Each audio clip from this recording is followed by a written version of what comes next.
Bəzən insan sadəcə yalnız qalmaq istəyir. Bütün insanlardan, fikirlərdən, hər şeydən uzaq. Yalnızlıq insan kimi sosial bir varlıq üçün çətin ola bilər. Amma artıq indi bir çoxumuz üçün həyatımızın bir parçasıdır. Elə anlar isə olur ki, insanların ətrafında özümüzü tək hiss edir və bu vaxt yalnızlığın öz daxilimizdə olduğunun fərqinə varırıq. Yalnızlıq bəzən xoşbəxtlik, bəzən isə qaça bilmədiyimiz reallıq olur.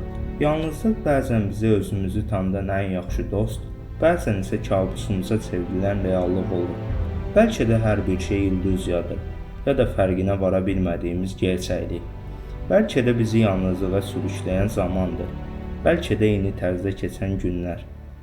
Bəlkə də indiki vəziyyətimizdə ən yaxşı seçim yalnız qalmaqdır. Əslində isə yalnızlıq özümüzü anlamaq və özümüzlə vaxt keçirmək üçün ən yaxşı fürsətdir. Sonda hər bir başlanğıcın sonu olduğu kimi, içinizdəki yalnızlığın da bir gün sonu olacaq. Hər şey sizdən asılıdır. Yalnızlıq sizin üçün bir seçim və ya çıxış yolu ola bilər. Unutmayın, keçmiş günləriniz bugündən daha yaxşı olduğuna görə narahat olmaqdansa, indiki anı yaşayın. Çünki sabahki gününüz bugündən daha pis ola bilər.